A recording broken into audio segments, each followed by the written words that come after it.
hostilities commenced in Europe in 1939, it was realized that the American people had no intention of entering the war. But they believed that this country could be enticed into the war in very much the same way that it was enticed into the last one. They planned, first, to prepare the United States for foreign war under the guise of American defense. Second, to involve us in the war step by step without our realization. Third, to create a series of incidents which would force us into the actual conflict. These plans were, of course, to be covered and assisted by the full power of their propaganda. Our theaters soon became filled with plays portraying the glory of war. Newsreels lost all semblance of objectivity, and they have used the war to justify the restriction of congressional power and the assumption of dictatorial procedures on the part of the President and his appointees. A fear campaign was inaugurated. We cannot allow the natural passions and prejudices of other peoples to lead our country to destruction.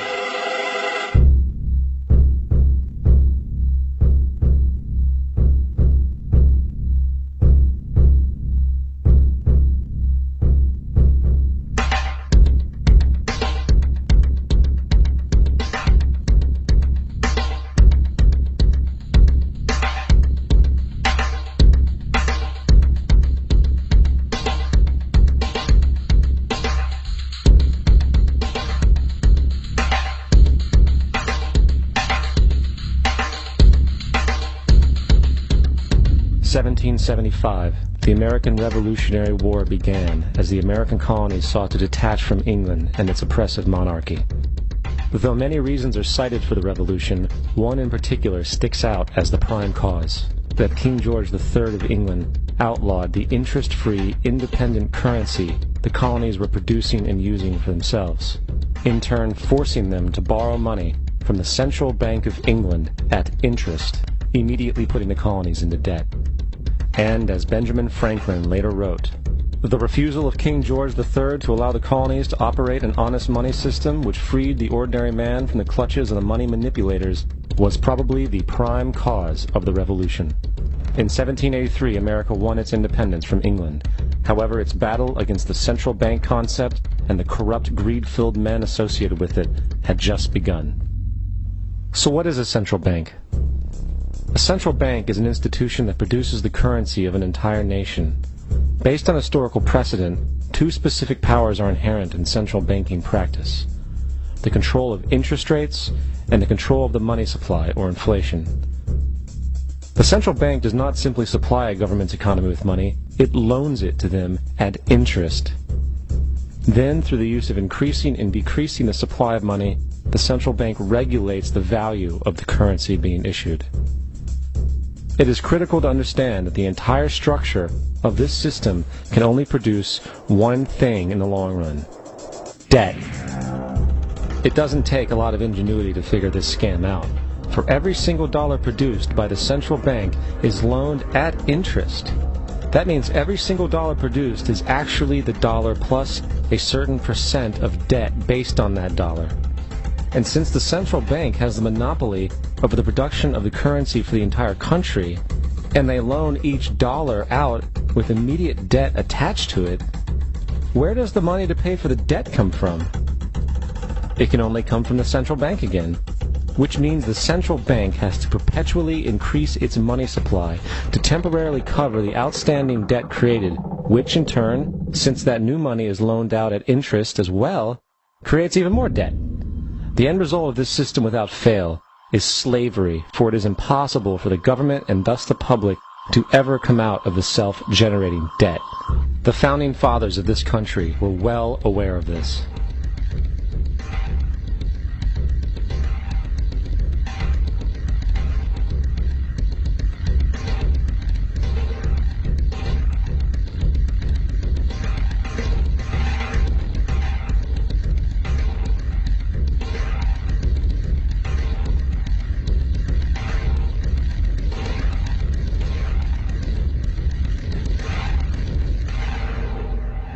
By the early 20th century, the U.S. had already implemented and removed a few central banking systems, which were swindled into place by ruthless banking interests. At this time, the dominant families in the banking and business world were the Rockefellers, the Morgans, the Warburgs, the Rothschilds. And in the early 1900s, they sought to push once again legislation to create another central bank. However, they knew the government and public were very weary of such an institution, so they needed to create an incident to affect public opinion.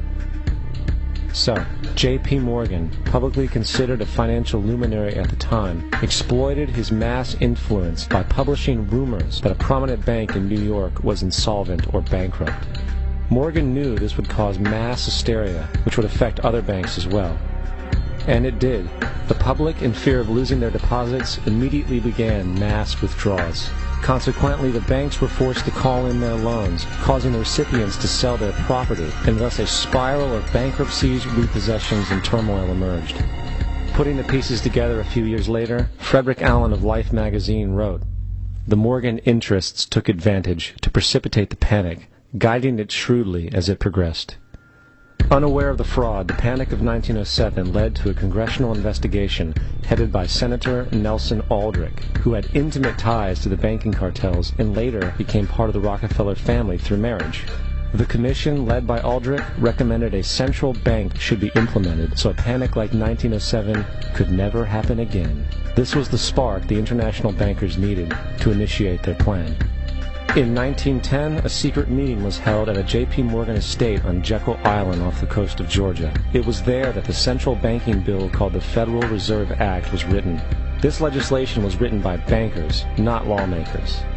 This meeting was so secretive, so concealed from government and public knowledge that the 10 or so figures who attended disguised their names when en route to the island. After this bill was constructed, it was then handed over to their political frontman, Senator Nelson Aldrich, to push through Congress. And in 1913, with heavy political sponsorship by the bankers, Woodrow Wilson became president, having already agreed to sign the Federal Reserve Act in exchange for campaign support. And 2 days before Christmas, when most of Congress was at home with their families, the Federal Reserve Act was voted in, and Wilson in turn made it law. Later, Woodrow Wilson wrote, in regret,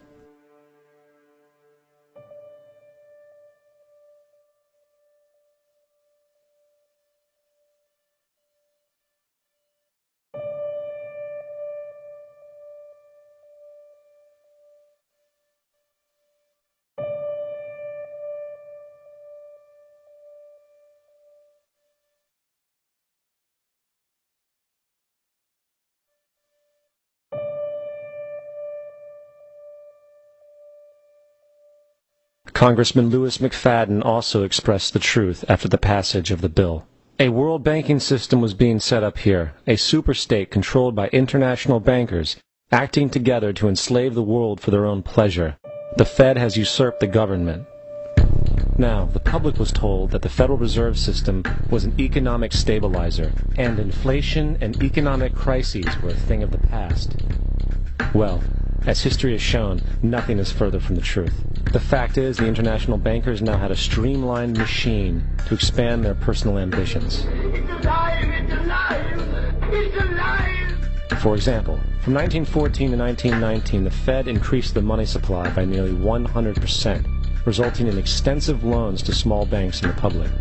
Then, in 1920, the Fed called in mass percentages of the outstanding money supply, thus resulting in the supporting banks having to call in huge numbers of loans, and, just like 1907, bank runs, bankruptcy, and collapse occurred.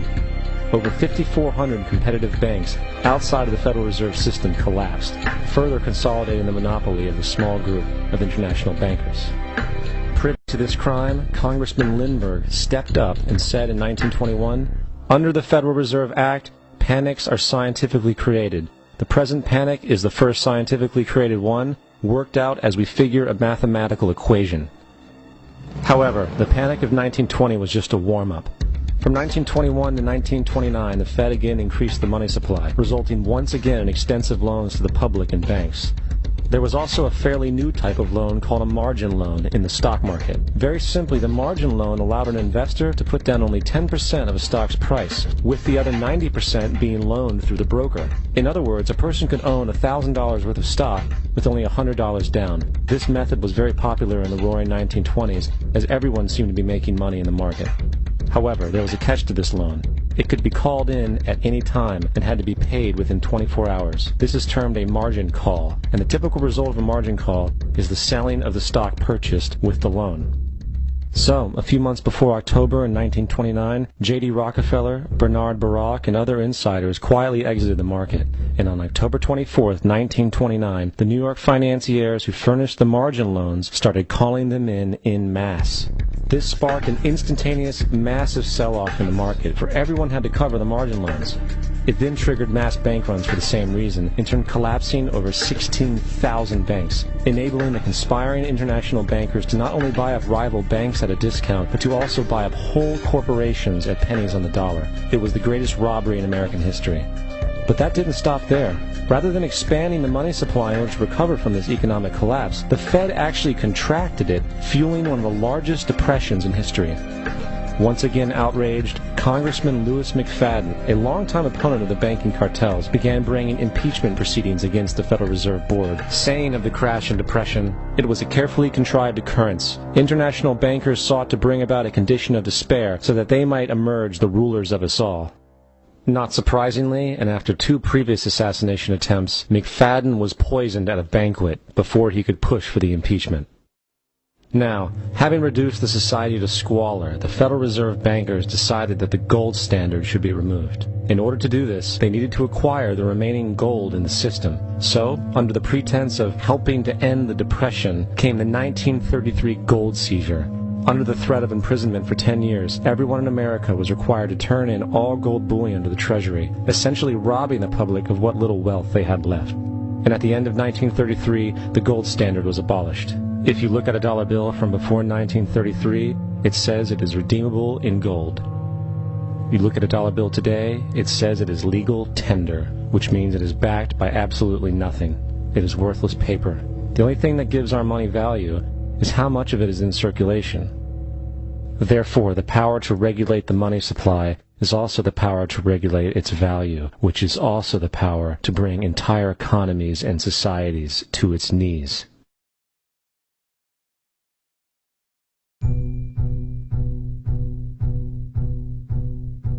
It's important to clearly understand, the Federal Reserve is a private corporation. It is about as Federal Express. It makes its own policies and is under virtually no regulation by the U.S. government. It is a private bank that loans all the currency at interest to the government, completely consistent with the fraudulent central banking model that the country sought to escape from when it declared independence in the American Revolutionary War. Now, going back to 1913, the Federal Reserve Act was not the only unconstitutional bill pushed through Congress. They also pushed the federal income tax.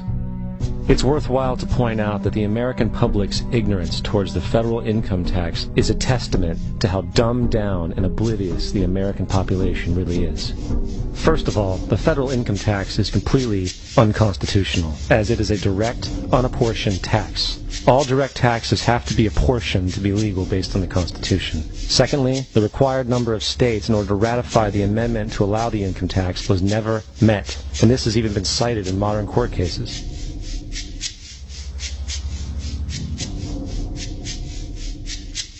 Third, at the present day, roughly 25% of the average worker's income is taken via this tax. And guess where that money goes? It goes to pay the interest on the currency being produced by the fraudulent Federal Reserve Bank, a system that does not have to exist at all.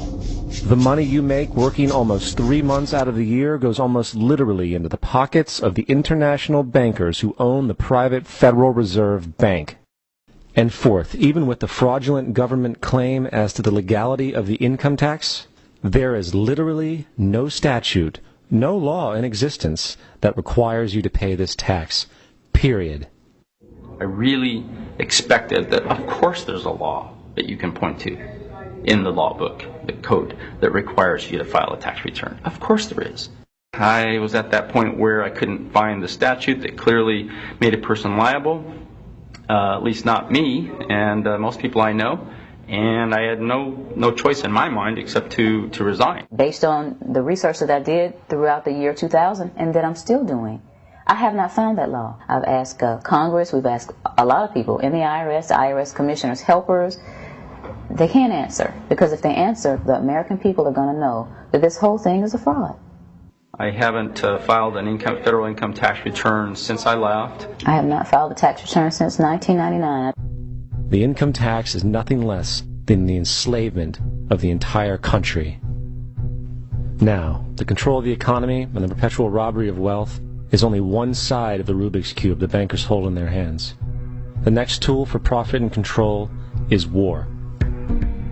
Since the inception of the Federal Reserve in 1913, a number of large and small wars have commenced. The three most pronounced were World War I, World War II, and Vietnam.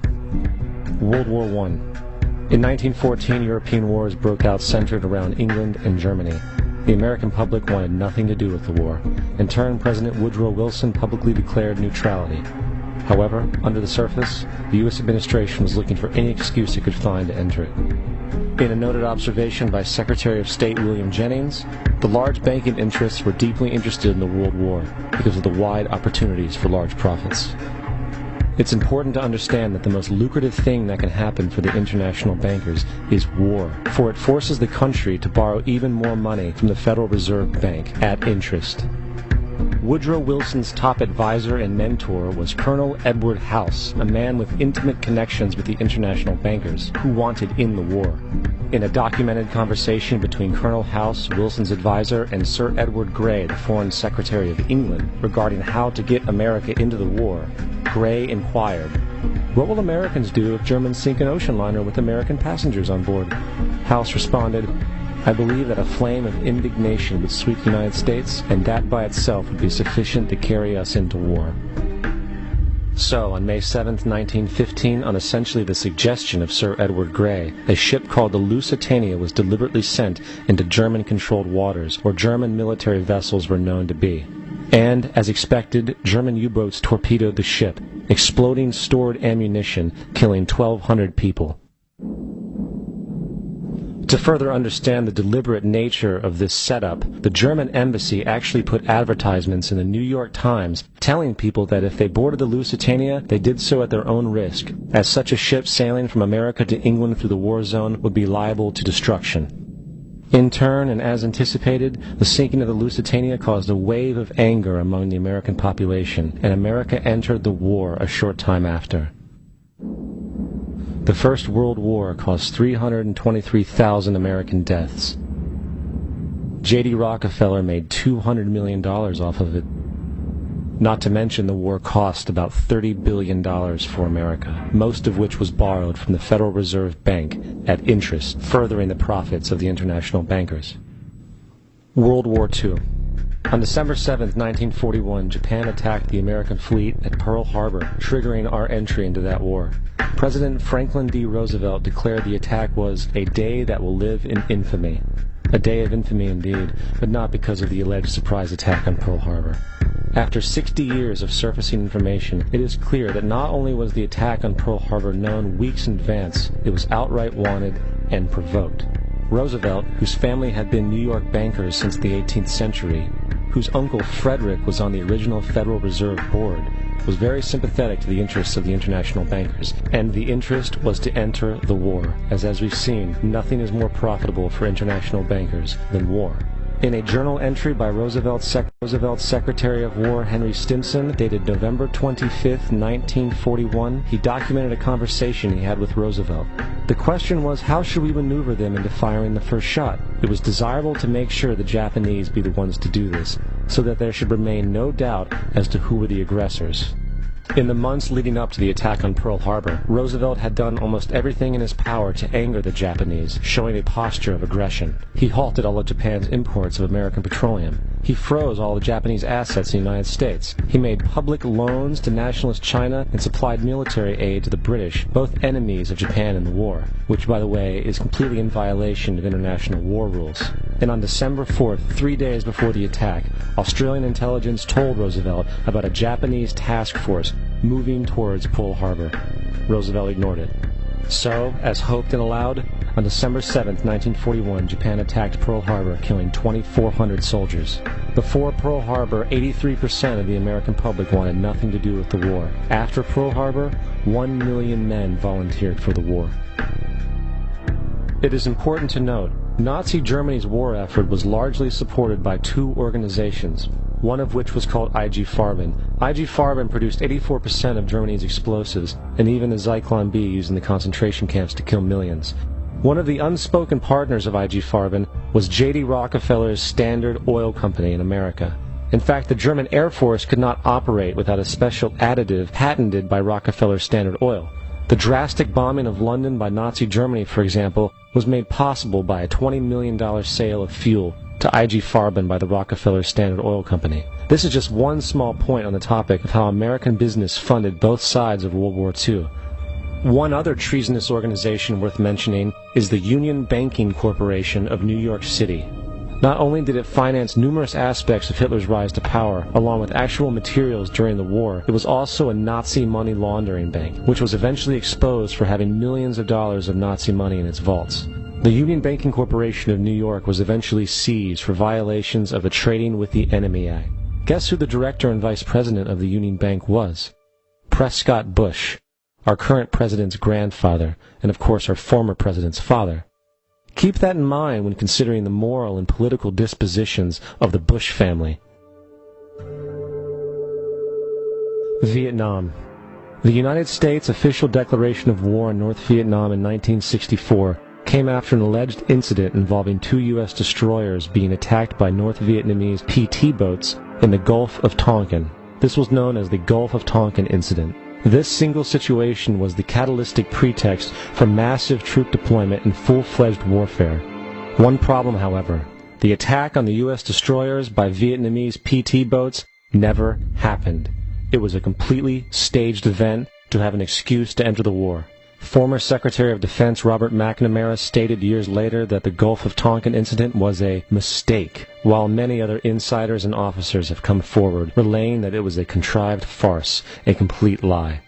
Once in the war, it was business as usual. In October 1966, President Lyndon Johnson lifted trading restrictions on the Soviet bloc, knowing full well that the Soviets were providing upwards of 80% of North Vietnam's war supplies.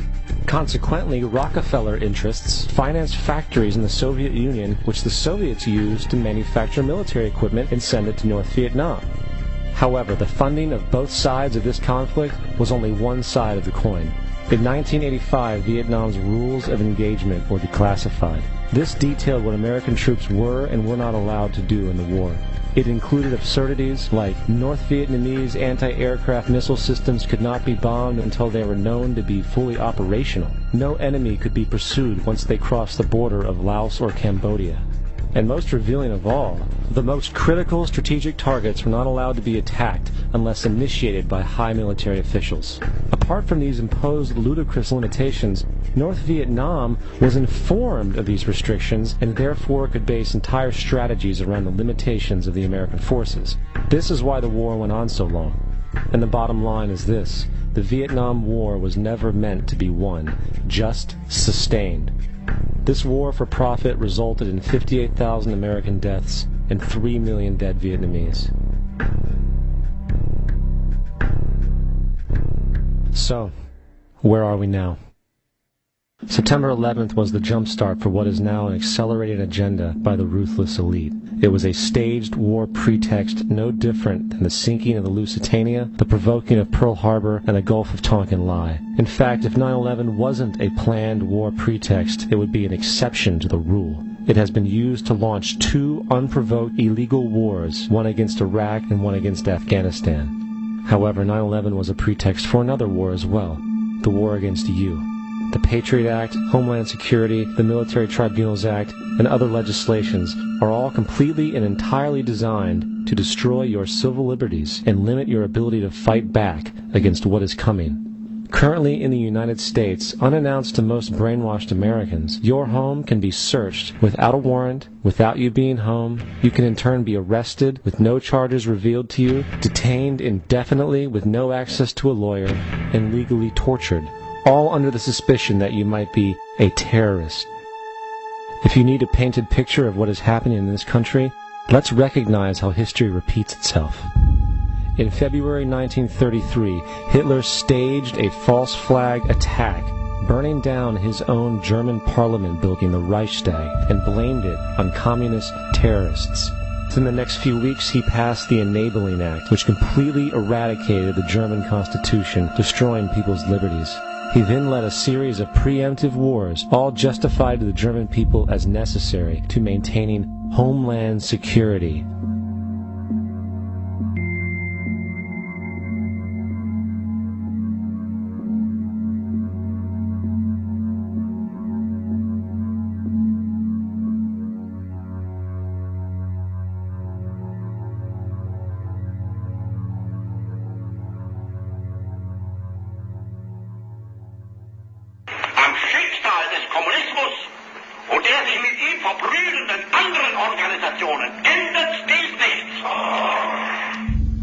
Our enemy is a radical network of terrorists and every government that supports them. It's time to wake up. The people in power go out of their way to make sure that you are perpetually misled and manipulated. The majority's perception of reality, especially in the political arena, is not their own. It is shrewdly imposed upon them without them even knowing it. For example, the public at large actually believes the invasion of Iraq is going badly, as sectarian violence doesn't seem to stop. What the public fails to see is that the destabilization of Iraq is exactly what the people behind the government want. This war is to be sustained so the region can be divided up, domination of the oil maintained, continual profits reaped for the defense contractors, and most importantly, permanent military bases established to be used as a launching pad against other oil-bearing, non-conforming countries such as Iran and Syria. For further implication that the civil war and destabilization is purely intentional, in 2005, 2 elite British SAS officers were arrested by Iraqi police after being caught driving around in their car shooting at civilians while dressed up as Arabs. After being arrested and taken to a jail in Basra, the British Army immediately requested the release of these men. When the Basra government refused, British tanks came in and physically broke out the men from the Basra prison. If you wish to destroy an area, how do you do it? Well, there are 2 ways. You can go in there and bomb it and so forth, but that is not very efficient. What you do is you try to get the people in that area to kill each other and to destroy their own territory, their own farms. And that's what's been done in that area. The way in which you destroy an opponent is get him to destroy himself by dividing his ranks against one another. Then you feed both sides. You have agents feeding both sides, inflaming both sides. And they kill each other off. And it's time that some of us woke up to this reality, to understand that people who try to maintain empires and create empires do it by manipulating the people they're trying to conquer. You might want to ask yourself why the entire culture is utterly saturated with mass media entertainment from all sides, while the educational system in America continues its stupefying downward slide since the U.S. government decided to take over and subsidize the public school system. What your government pays for, it gets. When we understand that, then we look at government-financed institutions of education and see the kind of students and the kind of education that's being turned out by these government-financed schools. Logic will tell you that if what is being turned out in those schools was not in accord with what the state and the federal government wanted, then it would change it. The bottom line is that the government is getting what they have ordered. They do not want your children to be educated. They do not want you to think too much. That is why our country and our world has become so proliferated with entertainments, mass media, television shows, amusement parks, drugs, alcohol, and every kind of entertainment to keep the human mind entertained, so that you don't get in the way of important people by doing too much thinking. You had better wake up and understand that there are people who are guiding your life and you don't even know it. We're in a lot of trouble because you people and 62 million other Americans are listening to me right now, because less than 3% of you people read books, because less than 15% of you read newspapers, because the only truth you know is what you get over this tube. Right now, there is an entire generation that never knew anything that didn't come out of this tube. This tube is the gospel, the ultimate revelation. This tube can make or break presidents, popes, prime ministers. This tube is the most awesome goddamn force in the whole godless world. And woe is us if it ever falls into the hands of the wrong people. And when the largest company in the world controls the most awesome goddamn propaganda force in the whole godless world, who knows what shit will be peddled for truth on this network. So you listen to me. Listen to me. Television is not the truth. Television is a goddamn amusement park. Television is a circus, a carnival, a traveling troupe of acrobats, storytellers, dancers, singers, jugglers, sideshow freaks, lion tamers, and football players. We're in the boredom-killing business.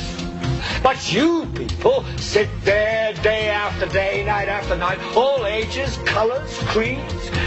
We're all you know. You're beginning to believe the illusions we're spinning here. You're beginning to think that the tube is reality and that your own lives are unreal. You do whatever the tube tells you. You dress like the tube. You eat like the tube. You raise your children like the tube. You even think like the tube.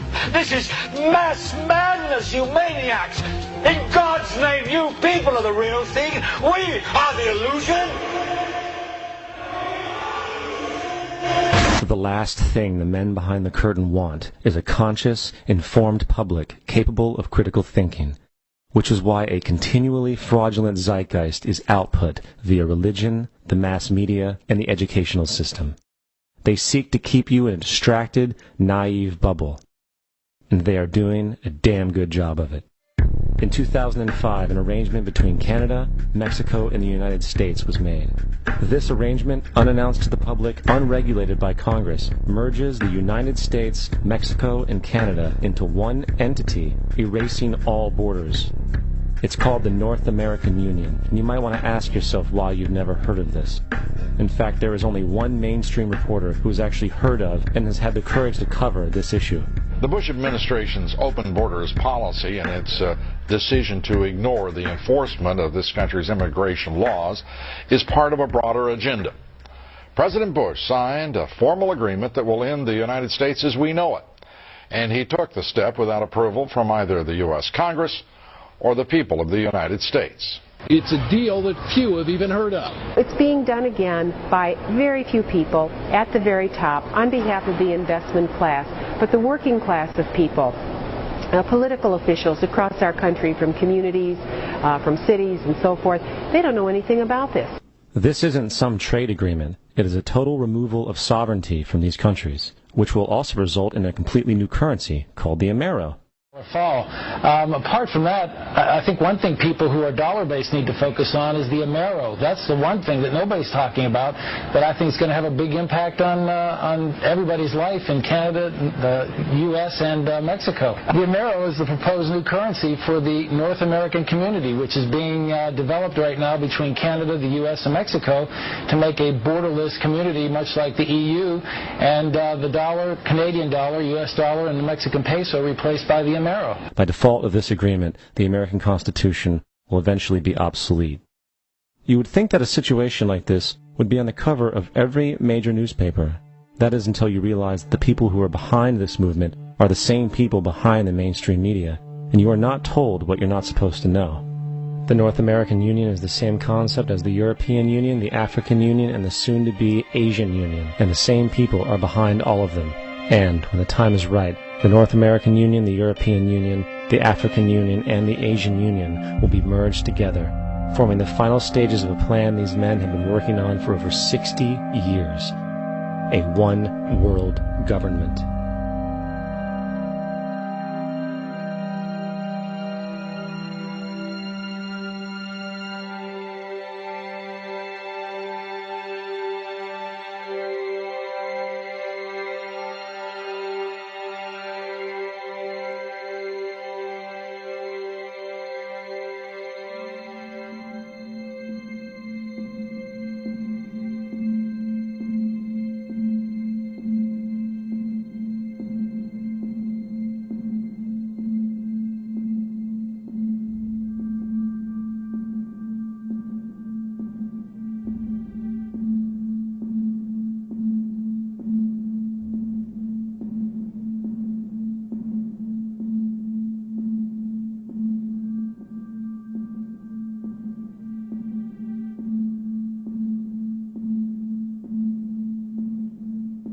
One bank, one army, one center of power. And if we have learned anything from history, it is that power corrupts, and absolute power corrupts absolutely.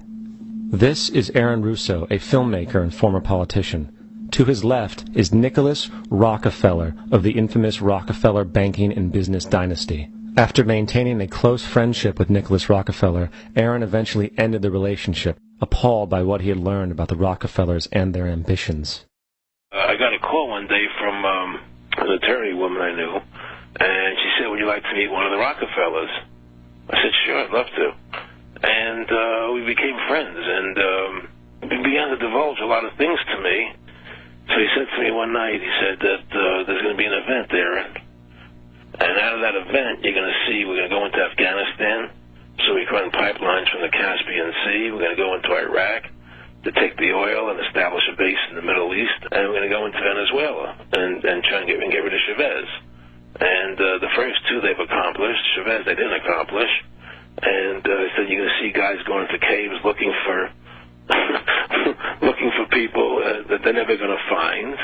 You know, he was laughing about the fact that you have this war on terror. There's no real enemy. He's talking about how by having this war on terror, you can never win it because it's an eternal war. And so you can always keep taking people's liberties away.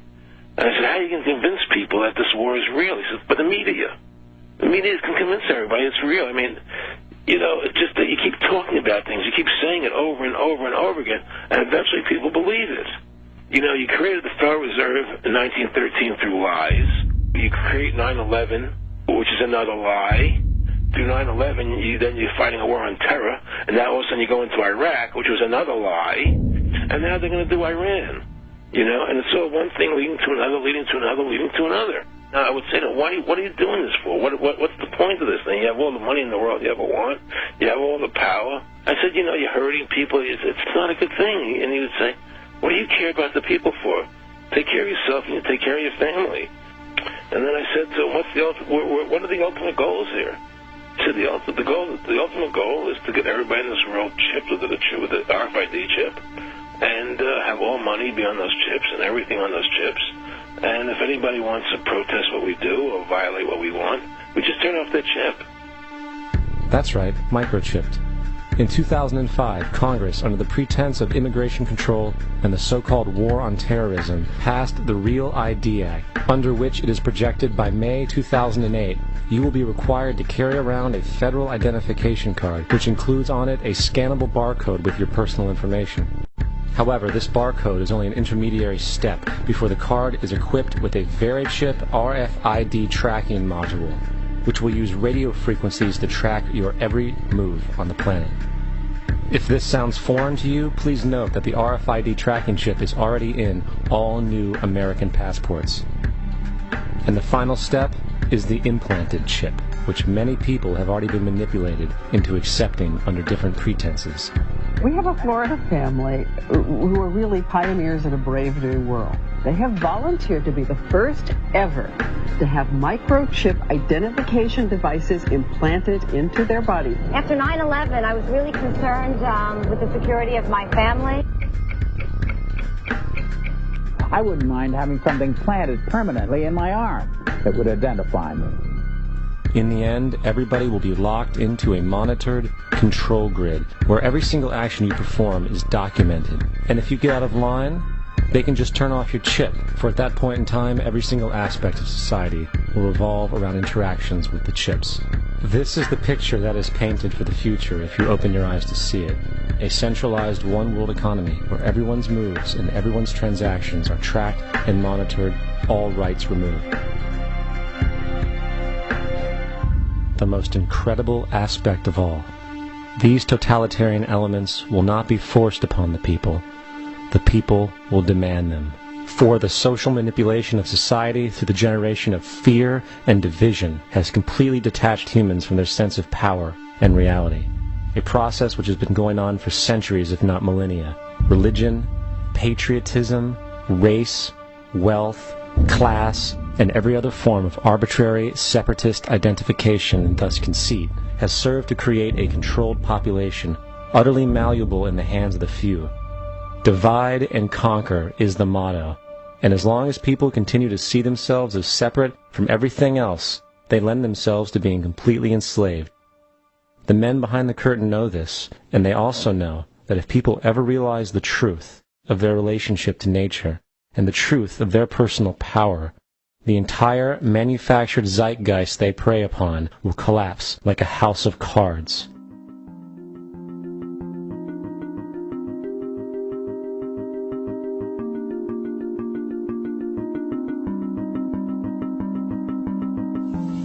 The whole system that we live in drills into us that we're powerless, that we're weak, that our society is evil, that it's crime-ridden, etc., and so forth. It's all a big, fat lie. We are powerful, beautiful, extraordinary. There is no reason why we cannot understand who we truly are, where we are going. There is no reason why the average individual cannot be fully empowered. We are incredibly powerful beings. You know, I think I spent 30 years of my life, in the first 30, trying to become something. I wanted to become good at things. I wanted to become good at tennis. I wanted to become good at school and grades and everything I kind of viewed in that perspective. I'm not okay the way I am, but if I got good at things, you realize that I had the game wrong. The game was to find out what I already was. Find out what I already was.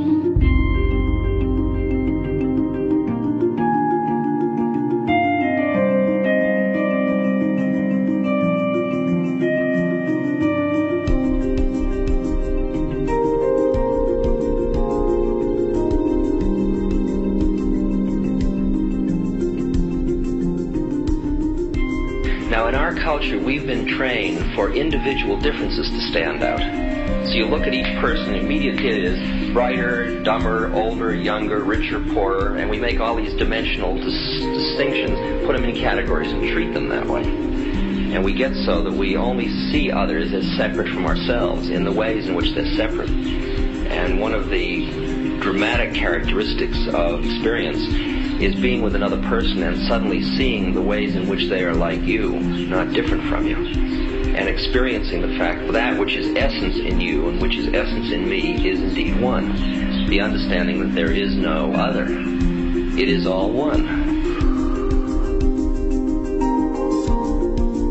And I wasn't born Richard Alpert. I was just born as a human being. And then I learned this whole business of who I am and whether I'm good or bad or achieving or not. All that's learned along the way.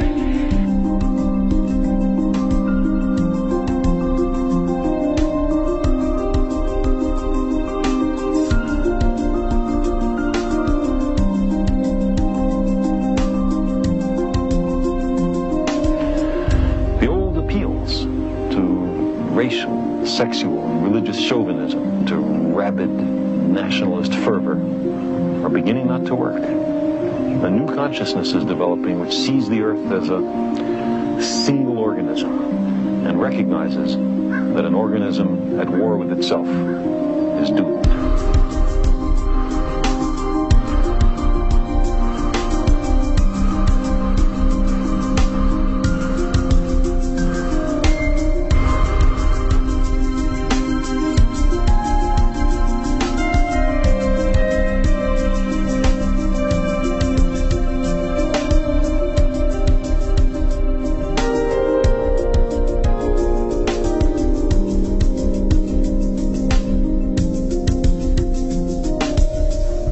Bill Hicks used to finish his shows with this.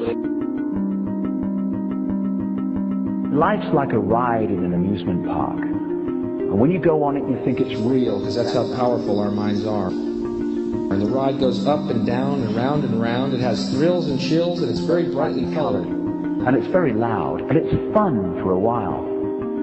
Some have been on the ride for a long time, and they begin to question, is this real, or is this just a ride? And other people have remembered, and they come back to us and they say, hey, don't worry, don't be afraid ever, because this is just a ride. And we kill those people. Shut him up, I've got a lot invested in this ride. Shut him up! Look at my furrows of worry. Look at my big bank account and my family. This has to be real. It's just a ride. But we'll kill those good guys who try and tell us that. You ever notice that? And let the demons run amok? But it doesn't matter, because it's just a ride, and we can change it anytime we want. It's only a choice. No effort, no work, no job, no savings of money. Just a choice right now between fear and love.